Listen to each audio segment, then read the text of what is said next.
Detektiv John Butterfly.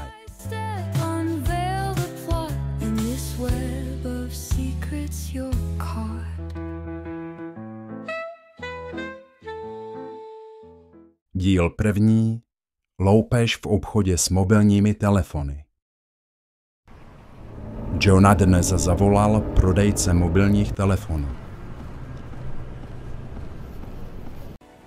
To jsem rád, že už jste tady. Byl to fakt hrozný zážitek. Zdravím. Tak co se stalo? Běhl jsem nečekaně chlap s pistolí a chtěl peníze. Tak jo, zkuste trošku popsat, jak vypadal.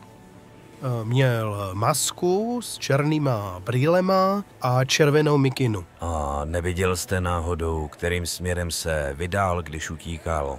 Vyběhl tam a nastartovat jsem slyšel tam, myslím. A nenapadá vás ještě něco, co by mi pomohlo ho najít? No, víte, myslím, že udělal chybu, protože ukradl i můj osobní mobil. A já si do ní nainstaloval aplikaci, pomocí které ho lze sledovat.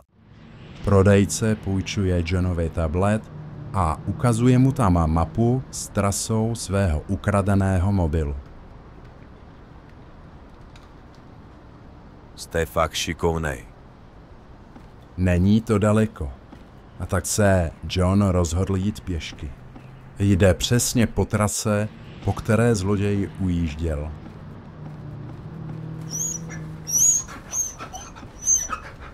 Došel až ke komplexu 3 rodinných domů.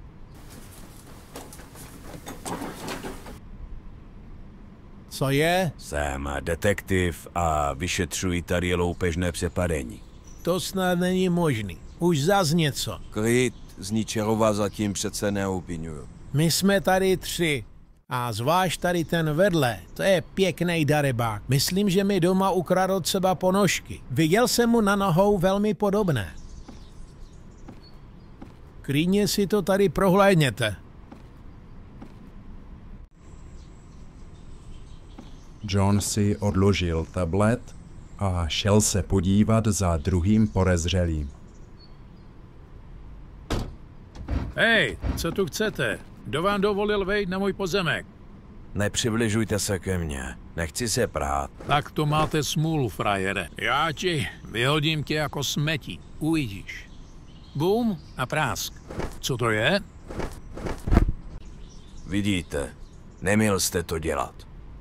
Nevím, co tu chcete najít, ale klidně si to tady prohlédněte. To jsem celou dobu doma. Jo, a omlouvám se, že jsem na vás tak vyjel. Mám někdy problém se ovládat. No, víte, ono to spíš vypadá, že tu nebyl nikdo. A to dlouho. Potom jde John ještě za 3. podezřelým.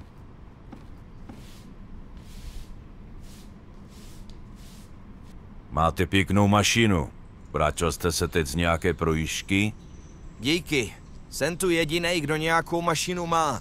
A ne, nebyl. Já měl dneska spoustu práce na zahradě a potom jsem se díval na fotbal. Což mi teda moc radost neudělalo. No. Detektiv John Butterfly teď přemýšlí, kdo z těch 3 je pachatel. Zastavte si na chvíli video a zkuste na to přijít sami. Klidně si na ten příběh podívejte i znovu. Tak jo, chlape. Zatýkám vás. Tak neklaďte odpor. Opět si zastavte video. Jak na to John přišel?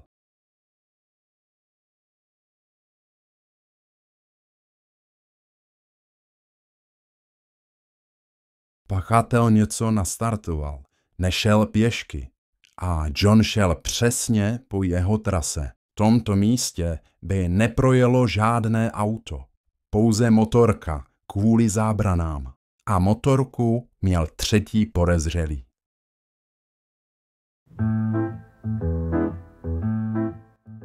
Líbí se vám tyto příběhy?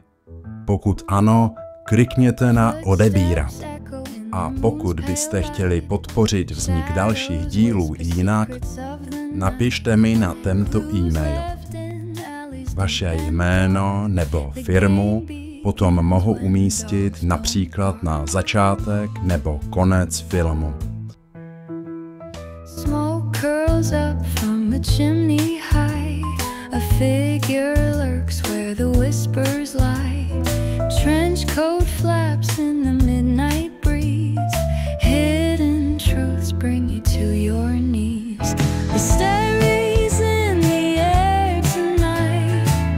The truth hides in plain sight. Step by step unveil the plot in this web of secrets you're caught. Eyes behind curtains peeking through. Every face holds a clue to